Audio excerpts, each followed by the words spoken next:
నాకు సత్య ఒక విషయం చెప్పాలి. సత్య అని అప్పుడు యూనివర్సిటీలో చదివాడు, నేను తిరుపతిలో ప్రాక్టీస్ చేసేవాడు. తిరుపతిలో ప్రాక్టీస్ చేస్తుంటే సత్య అప్పుడు యూనివర్సిటీలో చదువుకుంటుండేవాడు. నాకు ఇప్పుడు కాదు, అప్పుడు కూడా చదువుకునే వాళ్ళంటే చాలా ఇష్టం. నేను బాగా చదువుకున్నాను, చదువుకునే వాళ్ళంటే ఇష్టం. నేను అప్పుడు సత్యాకి చెప్పేవాడు. ఇంకా ఒకరిద్దరు ఉండేవాళ్ళు, వాళ్ళు గిటేష్ వీళ్ళంతా ఉండేవాళ్ళు. అందరూ చెప్పేవాడు యూనివర్సిటీలో ఎంతమంది వాల్మీకులు ఉన్నారో, ఎంతమంది వీసీలు ఉన్నారో వాళ్ళందరినీ పట్టనంటే అప్పుడప్పుడు ఆదివారం పూట కూర్చొని భోంచేద్దామని చెప్పేవాడిని. అలాగే వీళ్ళందరూ మా ఇంటికి వచ్చేవాడు. అప్పుడు నాకు కూడా పెళ్లి కాలే. అప్పుడు హాయిగా మేము ఇంట్లో కూర్చొని చాలా సార్లు ఈ జాతి అభివృద్ధి కోసం కానీ ఈ సమాజంలో వాల్మీకి సమాజంలో అణగారిపోతున్నటువంటి సమస్యల పట్ల మేము ఎప్పుడూ మాట్లాడుకుంటుండేవాళ్ళం. అలాగే ఎంతో మంది టీచర్లు ఉన్నారు, వెంకన్న జర్నలిస్ట్ గారు ఉన్నారు, పక్కన మీరందరూ కూడా, కృష్ణమ్మ అక్క ఉన్నారు. నిరంతరం నా ఎలక్షన్లు మొదలుపెట్టినప్పటి నుంచి చివరి రోజు దాకా నా వెన్నంటి ఉండి నేను లాస్ట్ లో కౌంటింగ్ అయిపోతానే ఒక మాట చెప్పాను, ఎవరైనా సరే నడిచి వచ్చే చెల్లిని చూస్తారు, తొడగొట్టే చెల్లిని ఎవరన్నా చూశారా అన్నాను.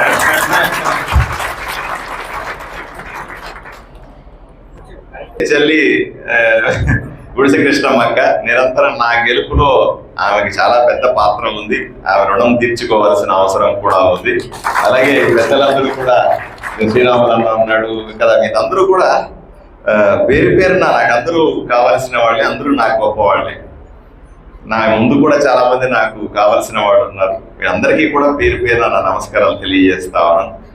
ఈరోజు నాకు ఇష్టమైన కార్యక్రమం, పొద్దున్న లేచి కార్యక్రమాలు ఉంటాయి.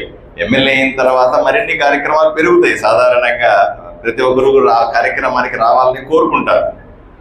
అది కాకుండా నేను ఇక్కడికి వచ్చి 2020 మ్యాచ్ ఆడి గెలిచాను. నిన్న ఆ ఎమ్మెల్యేలంతా విజయవాడలో కలిసాము. 20 మంది ఎమ్మెల్యేలంతా కూర్చొని క్యాజువల్గా మాట్లాడతాం. దాంట్లో నుంచి ఒక ఎమ్మెల్యే, సీనియర్ ఎమ్మెల్యే వచ్చాడు అని చెప్పినాడు, అయ్యా మేము 15 సంవత్సరాలు ఆ ప్లాన్ వేసి ఈ ప్లాన్ వేసి అసలు అది చేసి ఇది చేసి నానా బాధలు పడి 18,000 మెజార్టీ తెచ్చుకున్నాం. నువ్వు 28 రోజుల్లో వచ్చి 2020 మ్యాచ్ ఆడి 18,000 మెజార్టీ తెచ్చినావు, ఎట్లా చేసినావు అబ్బా అన్నాడు. నాకు అవన్నీ తెలియదబ్బా, ఆడటం వరకే నాకు తెలుసు, తర్వాత ఏమైందో మీరు విశ్లేషించుకోండి అని చెప్పిన. సో ఈ రకంగా గెలిచిన తర్వాత ఎక్స్పెక్టేషన్స్ మరింత ఎక్కువ ఉంటాయి పొద్దున్న లేచి సాయంకాలం దాకా. కాబట్టి ఇవన్నీ కూడా కొంత ఉన్నప్పటికీ కూడా అయినప్పటికీ కూడా నాకు నిన్న పెద్దలు చెప్పినారు ఈ కార్యక్రమం ఉంది అని చెప్పంగానే, అబ్బా నేను రాత్రి అనుకున్నాను, నిజంగా చెప్పకపోయి ఉంటే నేను కొంతమంది ప్రతిభావంతులైనటువంటి విద్యార్థుల్ని కళ్ళారా చూసే అవకాశం కోల్పోయేవాడిని కదా అని. అందువల్ల నన్ను ఈ కార్యక్రమానికి పిలిచి ఆ పిల్లలను చూసి అవకాశం కల్పించినందుకు మీకు అందరికీ కూడా ధన్యవాదాలు తెలుపుతా ఉన్నాను. ఈ టీచర్లందరూ కూడా గొప్పవాళ్ళు. మీరందరూ చేసిన ఈ కార్యక్రమం నిజంగా చిరస్మరణీయం. ప్రతి సమాజంలో కూడా, ప్రతి కులంలో కూడా ఇటువంటి కార్యక్రమాలు జరిగితే సమాజం బ్రహ్మాండంగా ఉంటుందని నమ్మేవాడిని నేను. కాబట్టి మీరందరికీ కూడా మీకు ధన్యవాదాలు చెప్తాను. వీళ్ళందరినీ ఒక దగ్గరికి చేర్చినారు. రెండవది, ఈ పిల్లలందరూ కూడా, పిల్లలు వాళ్ళ తల్లిదండ్రులు. మా నాన్న టీచర్గా ఉండే, స్కూల్ టీచర్గా ఉండి తర్వాత కాలేజీలో లెక్చరర్గా ఉండి రిటైర్ అయినాడు. అందువల్ల మా నాయన నన్ను రోజు కొట్టి చదివిస్తా ఉండే. చిన్నప్పటి నుంచి నాకు బాగా గుర్తుంది. 4 గంటలు లేపేది కొట్టేది, 4 గంటలు లేపేది కొట్టేది. నిద్ర వస్తుంటుంది కదా, నిద్ర అట్లా అనగానే తల మీద టపాను పడుతుండేది. ఆ రకంగా చదివినవాడు. మీకు ఇప్పుడు కొడుతున్నారో లేదో నాకు తెలియదు, మరి కొట్టేది లేదు అనుకుంటా, ఎందుకంటే నా పిల్లలు నేను కొట్టలేదు కాబట్టి. ఇప్పుడు ఇంకా గ్రామీణ ప్రాంతాల్లో ఏమైనా కొడతారేమో, ఊర్లలో అయితే పెద్ద టౌన్లో కొడతారన్నా వెంకట కొట్టేది. స్కూల్లో కొట్టేది లేదు, కాలేజీలో కొట్టేది, ఇంట్లో కొట్టేది లేదు. ఇంకా వాళ్ళ ఇష్టం. అయినప్పటికీ కూడా మీరంతా బ్రహ్మాండంగా చదివినారంటే మీరు నిజంగా ఆణిముత్యాలని మాత్రం గట్టిగా చెప్తారు. ఎందుకంటే నేను కొడితే నన్ను కొట్టకపోయి ఉంటే, నన్ను మీలాగా వదిలిపెట్టి ఉంటే చదివేవాడిని కాదేమో. చదవకుండా డాక్టర్ అయిపోయి ఎట్లా అవుతాం కదా. అప్పుడంటే ప్రైవేట్ కాలేజీలు కూడా లేవు. కానీ ఏది ఏమైనప్పటికీ కూడా నేను కూడా కొంచెం మంచి మార్కులు ఇచ్చి పాస్ అయ్యేటప్పట్లో నాకు అది చదవడం అన్నది అందరికీ అవ్వదు. చదువు అన్నది అందరూ చేసే పని కూడా కాదు. కొంతమంది మాత్రం బ్రహ్మాండంగా చేస్తారు, కొంతమంది ఎంత ప్రయత్నం చేసినా చదువు ఎక్కదు కూడా. కాబట్టి మీరు చదవడం అన్నది చాలా గొప్ప విషయం. రెండవది, ఒక సమాజంలో నేను చాలా మంది ఎమ్మెల్యే కాకముందు నేను ఈ హాస్పిటల్స్ వ్యాపారం చేస్తూ ఎంతో మంది హాస్పిటల్స్ డాక్టర్స్ని చూస్తాను. అలాగే ఇప్పుడు సమాజంలోకి వచ్చిన తర్వాత ఎంతో మంది ఆఫీసర్లను చూస్తూ ఉన్నాను, ఇన్స్పెక్టర్లను చూస్తూ ఉన్నాను, ఆర్టీఓలను చూస్తున్నాను, కలెక్టర్లను చూస్తూ ఉన్నాను, ఎస్పీలు చూస్తూ ఉన్నాను. వీళ్ళందరి దగ్గరగా చూస్తూ ఉన్నాను. వీళ్ళందరూ కూడా బాగా చదువుకొని ఆ స్థాయికి వచ్చిన వాళ్ళు. ఒకే ఒక సమస్య ఇక్కడే వస్తుంది ఏంటంటే, చదువుకునే సందర్భంలో పేదరికం అడ్డొచ్చే అవకాశం ఉంది. ఈ సమాజంలో ఏమవుతుందంటే, మంచి చదువుకోవాలన్నా సరే మంచి కోచింగ్ కావాలా, మంచిగా బ్రహ్మాండంగా వాడు క్రికెట్ ఆడుతూ ఉంటాడు, వాడు బ్రహ్మాండంగా స్టార్ క్రికెట్ అవ్వాలంటే వాడికి పెద్ద కోచింగ్ కావాలి.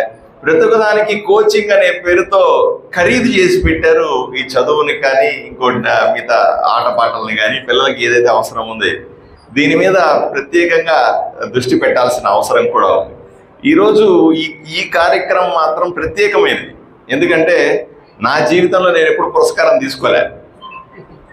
మీరందరూ ఇప్పుడు చదువుకున్న మీ పిల్లలందరూ కూడా పురస్కారం తీసుకుంటున్నారంటే మీ మీద జాతి ఆధారపడినట్టే, మీ దగ్గర గురించి ఏదో ఒకటి ఆలోచన చేస్తున్నట్టే, మీ దగ్గర నుంచి ఏదో ఒకటి ఆశిస్తున్నట్టే. ఈరోజు పురస్కారం తీసుకున్న వాళ్ళ పిల్లలకందరికీ నేను నేరుగా చెప్తా ఉన్నా, తప్పనిసరిగా మీలో ఏదో ఒక గొప్పతనం ఉంది కాబట్టి పురస్కారం తీసుకుంటా ఉన్నా. ఇది పురస్కారం ఇచ్చేది కాదు, పురస్కారాన్ని ఈరోజు మీరు సాధించుకున్నారు, మీ తల్లిదండ్రులకు సాధించి పెట్టారనే గర్వంగా చెప్పుకునే రోజు. మీ తల్లిదండ్రులు కూడా ఎంత గర్వంగా ఫీల్ అయ్యి ఉంటారు. ఎన్నో చేసి ఉండొచ్చు, మనం ఎన్ని అల్లర్లు చేసినా ఏం చేసినా సరే, ఎంతగా ఆకతాయిగా ఉన్నప్పటికీ కూడా మీకు పురస్కారం ఇస్తే మీకంటే ఎక్కువ ఆనందపడేది మీ తల్లిదండ్రులు, మీకున్న మీ బంధువులు, మీ సమాజం, మాలాంటి వాళ్ళు. సో తప్పనిసరిగా ఇటువంటి పురస్కారాలు ఇది మొదలు అనుకొని మరిన్ని తీసుకోవాలి, మరింత గొప్పగా ఎదగాలన్న ఆలోచన బిడ్డల్లో రావాలి. రెండవది, డెఫినెట్గా ఎన్నో అడ్డంకులు వస్తాయి, గుర్తుపెట్టుకోండి. చదువుకోవడం అంత ఈజీ కాదు, ఈరోజు కాంపిటీషన్లో ఎదగడం అంత ఈజీ కాదు. ఎన్నో రకాల అడ్డంకులు వస్తాయి. వచ్చిన ప్రతి అడ్డంకిని కూడా అధిగమించాలంటే గుండెలో ధైర్యం తప్ప ఇంకేం అవసరం లేదు అని నమ్మండి. వేరు ఎన్నో సందర్భాల్లో, నేను చదువుకున్న సందర్భంలో, నేను వ్యాపారాన్ని పెట్టిన సందర్భంలో, నేను డాక్టర్ అయ్యి హాస్పిటల్ పెట్టిన సందర్భంలో, నేను రాజకీయాల్లోకి వచ్చిన సందర్భంలో, ఎమ్మెల్యేగా ఇక్కడ పోటీకి వచ్చిన సందర్భంలో ఎన్నో సవాళ్ళు వస్తాయి. సవాళ్లను అధిగమించాలనే ధైర్యం మనసులో ఉంటే చాలు, అన్నీ కూడా మీకు సలాం కొడతాయన్న విషయాన్ని పిల్లలకందరికీ చాలా స్పష్టంగా చెప్తా. చాలా మంది అనుకుంటారు డబ్బులుంటే బాగా చదువుకుంటారు, డబ్బులుంటే రాణిస్తారు, డబ్బులుంటే గొప్పగా బతకచ్చు అని. అన్ని పచ్చి అబద్ధం. నా జీవితంలో డబ్బులు కూడా నన్ను కాపాడలేదు. నాకున్న గుండె ధైర్యం, నాకున్నటువంటి చొరవ, నాకు ఇది చెయ్యాలా అని గట్టి పట్టుల తప్ప ఇంకా ఏది నా జీవితంలో పనికి రాలేదన్న విషయాన్ని మీరు అర్థం చేసుకోవాల్సిన అవసరం. బాగా చదువుకునేవాడికి చదువు తప్ప డబ్బులు ఏమీ పనిచేయవు. కోచింగులు కూడా మీరు చాలా మంది చెప్పారు, ఏ కోచింగ్లు ఇచ్చారని. ఎంతోమంది ఆ స్కూలు, ఈ స్కూలు, ఆ కార్పొరేట్ స్కూలు, ఆ పెద్ద స్కూలు, ఆ కోచింగ్లు, ఐసీయూలు, ఇంటెన్సివ్ కోచింగ్లు ఎన్నో పెట్టి చదువుకున్నారు. వాళ్ళకందరికీ కూడా మీకు వచ్చినన్ని మార్కులు రాలేదు కదా. మీరు ఏ కోచింగ్లకు పోయినారని మీ బిడ్డలు బ్రహ్మాండంగా చదువుకున్నారు. ఏ పెద్ద కోచ్ పెట్టాడని, ఏ పెద్ద ట్రైనింగ్ ఇచ్చారని ఈరోజు ఇన్ని మార్కులు తెచ్చుకున్నారు. అంటే మీ బిడ్డల్లో, మీలో, మీ కుటుంబంలో ఏదో తప్పనిసరిగా ఒక గొప్పతనం ఉంది. దాన్ని గ్రహించాల్సిందిగా తల్లిదండ్రులకు కూడా నేను మనవించుకుంటాను. ప్రోత్సహించండి. మీ కుటుంబంలో ఒక ఆణిముత్యం ఉంటే, మీ కుటుంబంలో ఒకరు బ్రహ్మాండంగా చదువుతున్నారంటే మీ వంశంలో ఇంకా చదువుకునే వాళ్ళు బ్రహ్మాండంగా ఉన్నారనే మీరు ప్రోత్సహించట్లేదనే ఆలోచన చేయండి. తప్పనిసరిగా ప్రోత్సహించండి.